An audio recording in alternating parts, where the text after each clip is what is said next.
มาสบายดีเนาะสบายดีน้องสาว PCP เราเบอร์ทุกคนเนาะสบายดีน้องผู้ทีมใจบางครับเกี่ยวกับ PCP เนาะทักทายสบายดีเนาะมาทักทายสบายดีเนาะมื้อนี้เราสิมาคลิปรีวิวเนาะเครื่อง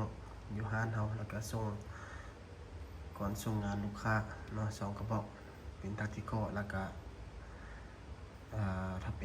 เนาะแล้วก็มาแจ้งคร่าวๆให้ไอ้น้องครับรู้เนาะว่าปัจจุบันเครื่องงานเรามีอย่างใดเนาะที่เข้าใหม่แล้วก็ปัจจุบันมีอย่างใดเนาะที่ขาดนะก่อนอื่นหมดเนาะเราสิมารีวิวก่อนส่งงานลูกค้าอยู่ทางสำเนียงแล้วก็ทางเสพนได้น้องเด้อเป็นทักติคอเนาะทักติคอตัวนี้ถือว่าเป็นธรรมดาเนาะเพิ่นสร้างเป็นธรรมดาเป็นกล้องธรรมดาแล้วก็ทางอลูได้น้องเด้อ ตัวนี้เป็นทักติคอได้น้องเด้อลำเป็นลำโพลีกอนถังเราเป็นถังอลูคอนตัดเนาะวาล์วเป็นวาล์วกอริเกตเนาะส่วนกล้องเราเป็นกล้องมักกูได้น้องเด้อเก็บเสียงเราเป็นเก็บเสียงเกมเต็กเนาะส่วนท้ายเนาะเรามี2รุ่นได้น้องเด้อมีตัว A แล้วก็ตัว L เนาะน้องเนาะไอ้น้องมักแบบใดก็ให้ทักมาเดี๋ยวเราสิเปลี่ยนให้เพราะว่าลูกค้าบางคนมักตัว L บางคนมักตัว R เนาะมักต่างกันเนาะส่วนกระบอกที่2เนาะเป็นของลูกค้าอยู่ทางเซโปนเนาะเป็นท็อป A เป็นเครื่องเข้าไม้หากันได้ 2-3 มื้อเนาะได้ไม้มันๆเลยเป็นท็อป A ได้น้องเด้อ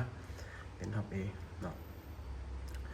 เป็นท็อป A ปี2025ได้น้องเด้อปี2025แต่ว่าเขาจะยิง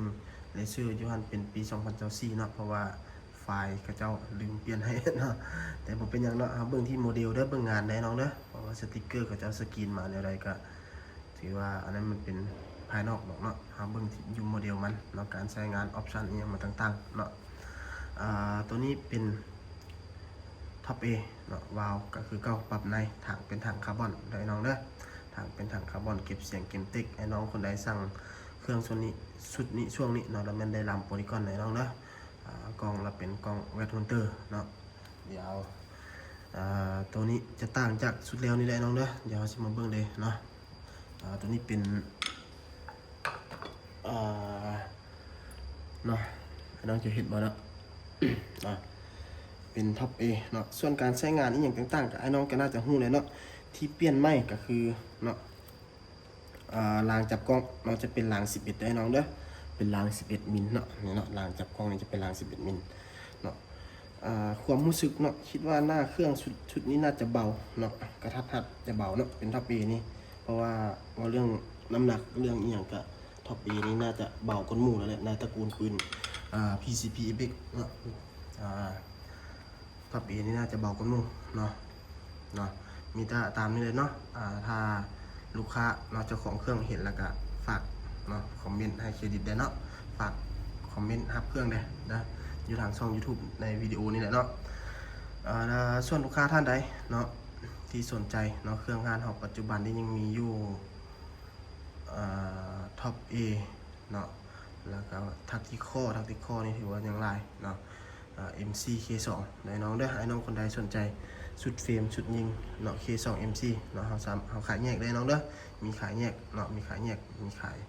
ไล่ราคาส่งให้เลยถ้าไอ้น้องเอาจำนวนลายเนาะมีขายแยกเนาะแล้วก็มี MC K2 เนาะทักติคอท็อป A แฟกเตอร์ยังบ่มีเนาะแฟกเตอร์กับเบิดเนาะแล้วก็ M3 เนาะ M3 กับเบิดตากอน09ยังอยู่เด้อแต่ว่ายังจำนวนน้อยเนาะไอ้น้องเนาะฝากไอ้น้องผู้ที่เข้ามาเบิ่งใหม่กดติดตามช่อง YouTube อยู่เด้อน้องเด้อไอ้น้องคนใดที่สั่งเครื่องห้านเข้าไปเนาะเครื่องห้านเรามีรับประกันไอ้น้องเด้อบ่ว่าสิเป็นรับประกันเรื่องกุ้มเนาะรับประกันกุ้มเนาะอายุการใช้งานรับประกันร่างการขายห้านเราถือว่าเฮาเฮ็ดให้เต็มที่เลยเนาะเฮ็ดให้เต็มที่ให้ลูกค้าเลยเนาะแล้วก็รับประกันเรื่องการขนส่งอย่างต่างๆเนาะลูกค้าจ่ายเงินลูกค้าต้องได้เครื่องเนาะลูกค้าจ่ายเงินลูกค้าต้องใช้ได้น้องเด้อเนาะหรือว่าเครื่องงานเรารับประกันให้น้องเต็มที่เนาะนอกจากนี้แล้วเนาะห้านเรายังมีลูกได้น้องเด้อลูกสำหรับลูกค้าท่านใดที่สั่งเครื่องอยู่ห้านเราเนาะถือว่าเราจะไล่ราคาพิเศษให้เลยเนาะหรือว่าลูกค้าที่สั่งปืนจากห้านอื่นเนาะจากห้านอื่นหรือว่าอยากเอาลูกเราไปลองก็ถือว่าสั่งได้เนาะเอาลูกห้านเราไปลองก็ถือว่าสั่งได้เพราะว่าลูกเราเป็นลูกจากโรงงานเราเองเราเป็นเครื่องอัดไฮดรอลิกคุณภาพมาตรฐานเลยเนาะแม่พิมพ์ก็ถือว่าแม่พิมพ์ มาตรฐานสากลเนาะราคาก็แตะหลัก4หลัก5ไปแล้วเนาะราคาถือว่าอัพเลยเนาะเรื่องคุณภาพนี่ยังถือว่าอยู่ในระดับหนึ่งเลยเนาะ อ่ะไอ้น้องคนใดสนใจให้ทักมาตามเบอร์โทรได้ทีเดียวเราสิฝากไว้ในหัวข้อแล้วก็อยู่ทางหน้าจอเนาะขอขอบใจ